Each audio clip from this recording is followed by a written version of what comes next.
Gostaria de agradecer essa oportunidade, primeiramente a Deus e ao pastor da igreja que está nos dando essa oportunidade. Estamos aqui esta noite, ao pastor Guilherme também, que nos fez o convite, nosso irmão. E eu recebi este convite e fui buscar uma palavra. E hoje pela tarde, estava orando, hoje pela manhã estava orando, procurando uma palavra para trazer e compartilhar com os irmãos.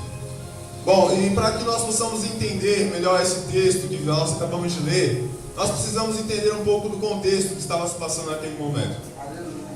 Bom, este texto que acabamos de ler, ele está em alguns dos outros evangelhos. E se nós formos parafrasear este texto com os outros evangelhos, nós vamos poder ver que Jesus, um pouco antes dessa passagem, estava em sua cidade, chamada Nazaré. Por isso o seu nome, Nazaré.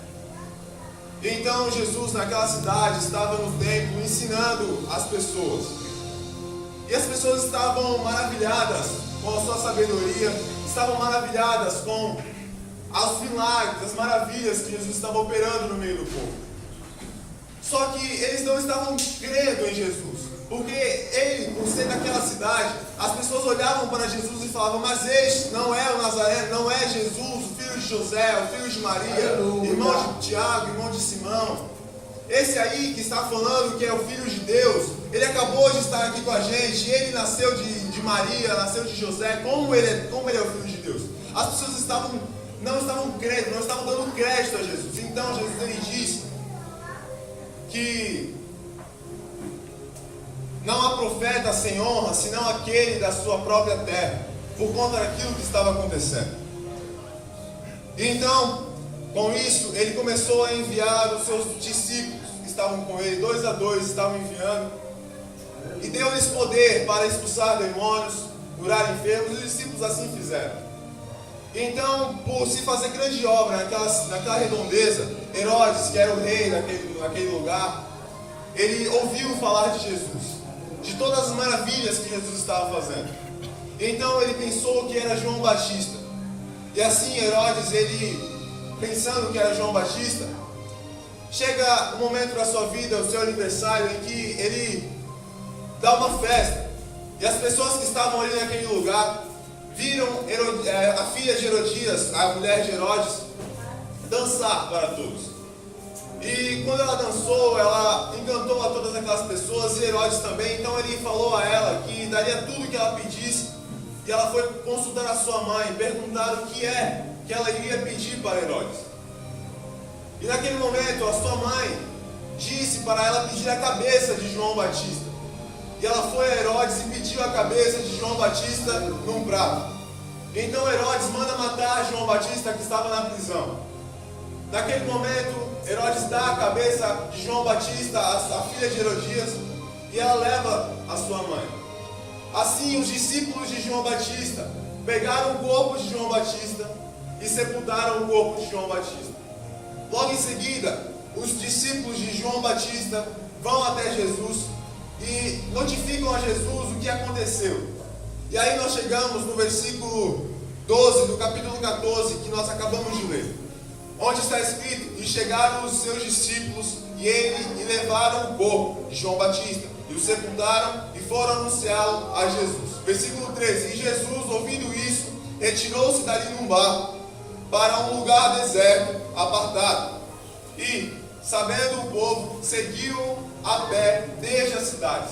Se você parar para ver o que está acontecendo neste momento, pastor, nós estamos diante de Jesus, que acabou de receber uma notícia de morte, uma notícia triste, e mesmo assim, ele não ficou abatido pela morte de João Batista, mesmo assim ele não ficou abatido pela morte do seu colega, do seu amigo, que veio antes dele anunciar a sua vinda. Mesmo assim ele entrou no barco e foi para um certo lugar, e naquele lugar se reuniu uma grande multidão, e ali houve a multiplicação dos pães. Naquele momento Jesus tinha qualquer direito, qualquer motivo para dar uma desculpa para aquela multidão que estava ali precisando de ajuda, precisando de pão. E Jesus poderia naquele momento falar não para aquela multidão, poderia arrumar desculpas, qualquer desculpas para não ir àquele lugar, não ensinar o povo, não curar o povo. Mas Jesus não fez assim.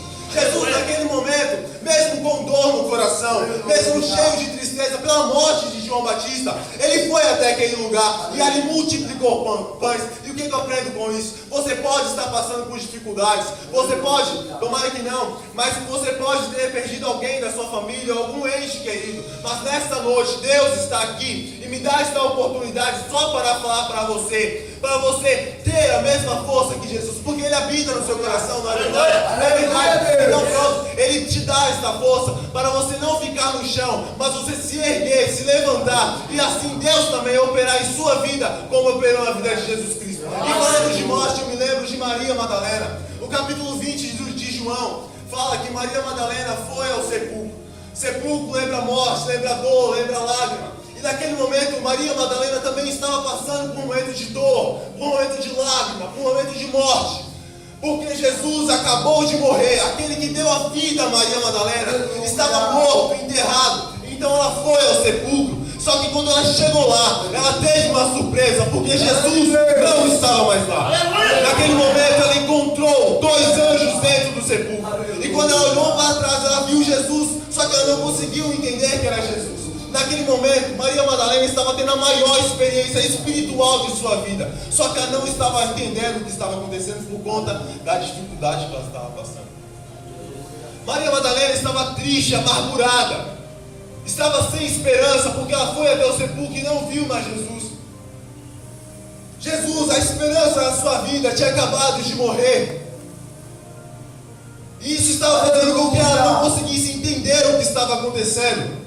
Ela viu 3 seres espirituais, sendo um deles o maior de todos, o próprio Deus. Só que a dificuldade da vida dela não estava deixando com que ela visse Deus ali naquele momento. E você pode estar passando por essa dificuldade também. Muitas vezes na nossa vida, pelas dificuldades do dia a dia, pelos problemas do dia a dia, nós não conseguimos enxergar Deus agindo em nossa vida. Nós não conseguimos enxergar o mover de Deus e a presença dele em nossa vida. Naquele momento, Maria Madalena precisava abrir os olhos, e foi preciso Jesus olhar para ela e dar um grito: Maria! Meu Deus! E naquele momento, Maria, acredito que a sua esperança tornando ao seu coração, ela olha de volta para aquele carpinteiro que ela achava que era um carpinteiro qualquer, mas não era um carpinteiro qualquer. Ela viu naquele momento e reconheceu que era Jesus e o adorou. Então nesta noite, você que está aqui, que estiver passando por dificuldade, por problema, eu não sei, mas eu sei que Jesus, o carpinteiro, está aqui neste lugar, está te chamando pelo teu nome, está falando: ei, Maria, Maria, eu estou aqui, eu sou a ressurreição e a vida, eu sou a ressurreição e a vida. Ainda que você esteja morto, ainda que a sua família, os seus sonhos, ainda que você não veja um futuro, eu sou a ressurreição e a vida. Creia em mim, porque ainda que estiver morto, viverá.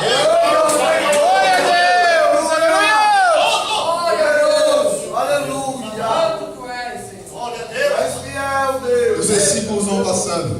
Meu Deus. Deus é. Aleluia. Após a multiplicação dos peixes que eu acabei de falar e dos pães, Jesus ele mandou seus discípulos entrarem no barco, como nós lemos no começo. E enquanto ele despedia a multidão que estava naquele lugar, ele subiu a um monte para orar a paz. O barco, no versículo 24 que nós lemos, estava já no meio do mar, açoitado pelo vento, e o vento era contrário. A Bíblia faz questão de enfatizar no versículo 24 que o vento era contrário. Ou seja, a situação do barco e dos discípulos naquele momento era uma situação ruim. A Bíblia não fala que as ondas estavam calmas. Naquele momento o barco estava passando por dificuldade. Naquele momento o barco onde os discípulos estava sendo açoitado pelas ondas, pelos ventos. Mas aí então chega o versículo 25 que diz: mas à 4ª vigília da noite dirigiu-se Jesus para eles, caminhando por cima do mar. Aleluia. Glória a Deus. Neste momento, Mateus, escrevendo este versículo, ele diz a 4ª vigília da noite. A 4ª vigília da noite, assim como a primeira, a segunda, a terceira, é usada pelo modo de como eles contavam as horas naquele tempo. A quarta vigília da noite para nós, ocidentais, não é nada mais, nada menos do que das 3 horas da manhã até as 6 horas da manhã. E se você parar por aí, eu já ouvi isso. Se você parar para ouvir por aí, eu já ouvi isso muitas vezes não, eu já ouvi isso algumas vezes. Pessoas dizendo, pastor, que meia-noite é a hora do diabo, 3 horas da manhã é a hora do demônio.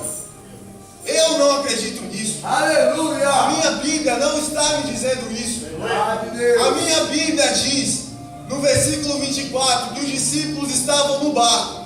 E o barco estava passando por dificuldade. O barco estava passando por problemas, sendo açoitado.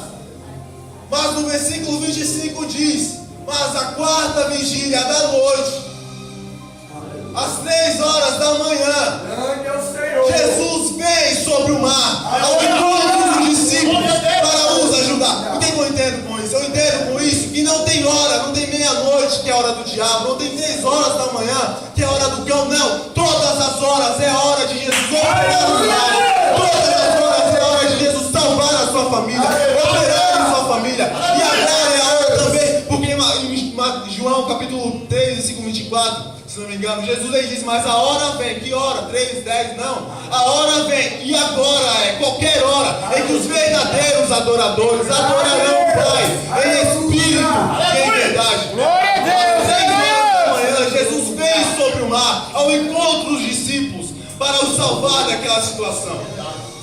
Grande é o Senhor! Obrigado.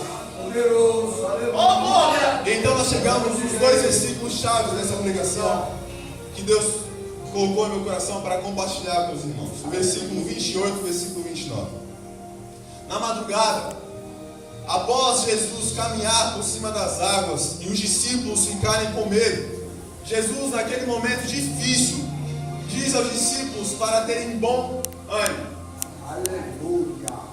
Naquele momento, se os irmãos pararem para ver, os discípulos estavam com medo de morte, Grande é o Senhor! porque nós não estamos falando de um rio que tem 2 metros de altura, nós estamos falando de um mar.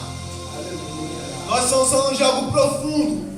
E não é apenas um mar calmo, era um mar que estava agitado. Aleluia! Era um mar que estava com muito vento. E as ondas estavam batendo no barco em que eles estavam. Aleluia! E assim os discípulos estavam com medo de perderem as suas vidas naquele momento. Aleluia, Deus! E de repente Jesus vem por cima do mar. Os discípulos ficam com medo. E Jesus simplesmente olha para os discípulos e diz: tenham bom ânimo. Deus! Grande é o Senhor! Alguém poderia olhar para Jesus e dizer: mas Jesus, eu estou no meio do mar. O vento está forte. As lutas estão grandes. O problema está muito grande. Você pode olhar para mim esta noite e dizer: mar, você não sabe como a situação está na minha casa. Aleluia! Mas você não sabe do estado do meu pai, da minha mãe, do meu marido. Mas nesta noite, Jesus está me dando essa oportunidade para te dizer: Ele vem caminhando sobre o mar, ao teu encontro, a tua família, para te livrar e te salvar do mal. Ele está nesta noite te dizendo: tenha bom ânimo, tenha bom ânimo, tenha bom ânimo, tenha bom ânimo em nome de Jesus, porque eu venho ao teu encontro. Em momento nenhum Jesus deixou os discípulos na mão. Em momento nenhum, por mais que ele estivesse distante, por mais que ele estivesse no meio do mar, Jesus estava caminhando ao seu encontro. Jesus em momento nenhum deixou os discípulos na mão. E assim também é com você e na minha vida. Nós podemos passar por momentos de luta, por momentos de dificuldade, momentos que a onda vem tentando nos afogar nas dificuldades da vida, mas Deus, Ele se faz presente conosco. Jesus, Ele vem ao nosso encontro dizendo: tenha bom ânimo, sou eu que posso curar, sou eu que posso te dar uma esperança, sou eu que posso salvar a tua família, a tua casa, sou eu, não tenha medo, não tenha medo, eu estou aqui, eu estou aqui. Eita, Deus da glória! Glória a Deus! Tenha um bom ânimo. Manda swing da raio.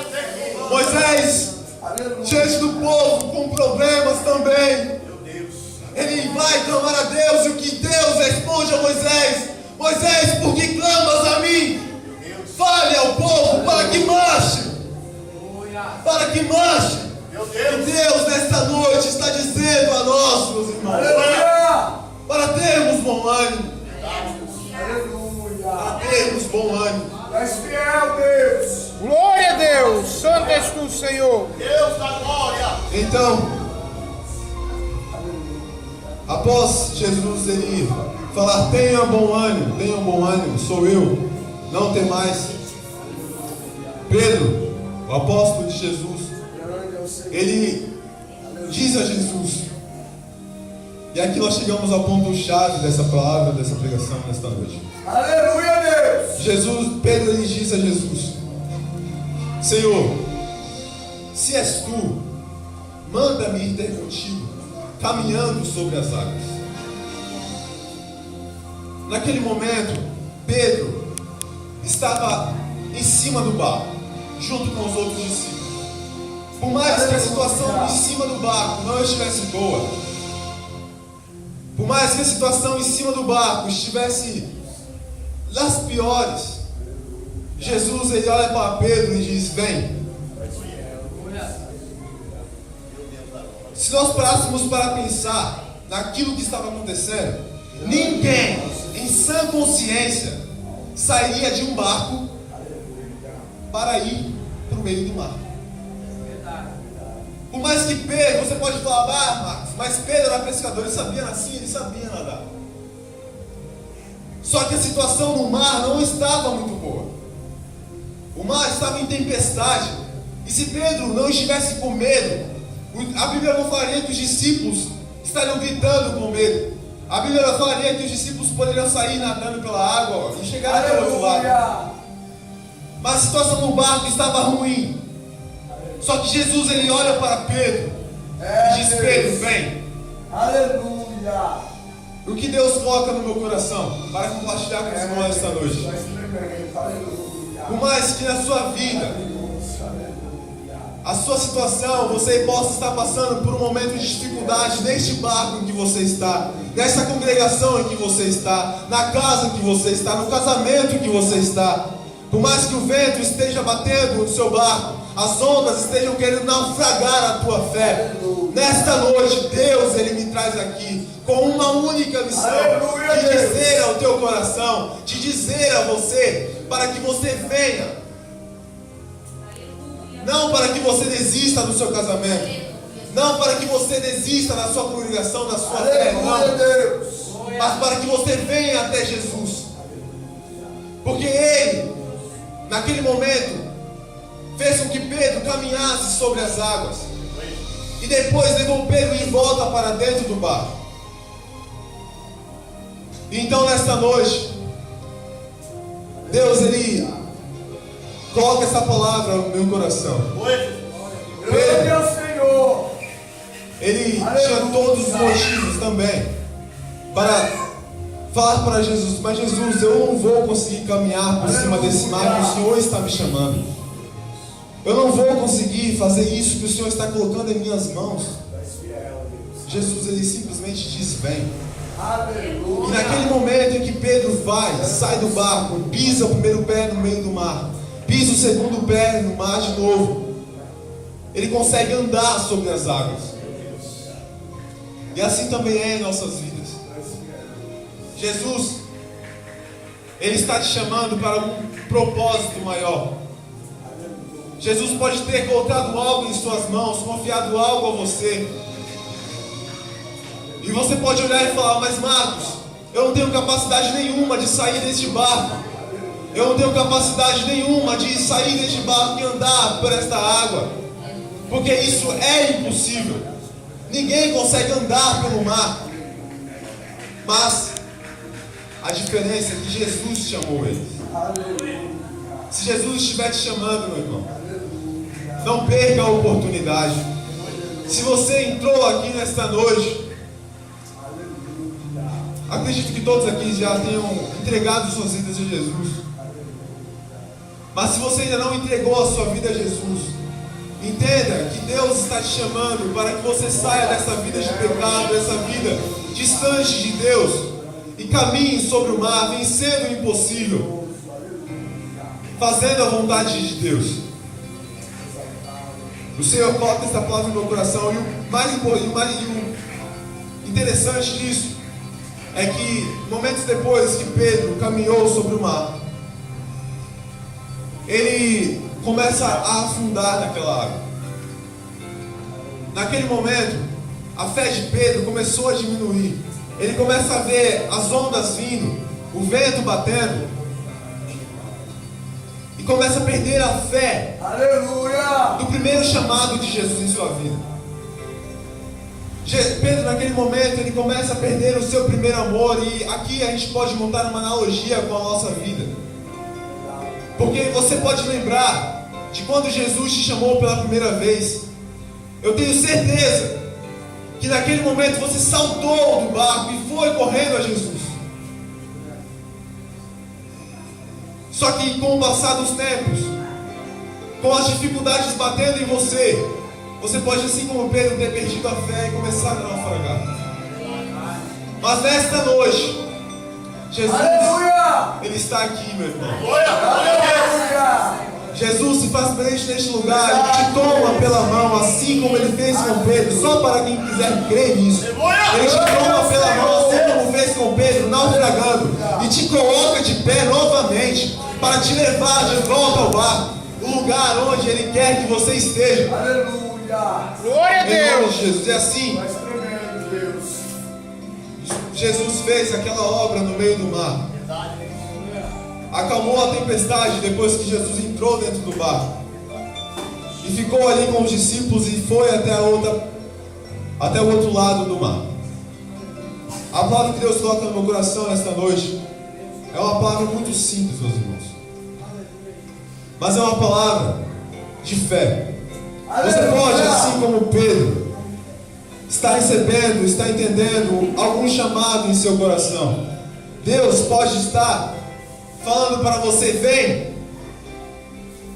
Eu tenho uma palavra de Deus para te dizer. És fiel, Senhor. Se é Jesus te chamando, assim como chamou a Pedro, saia do barco.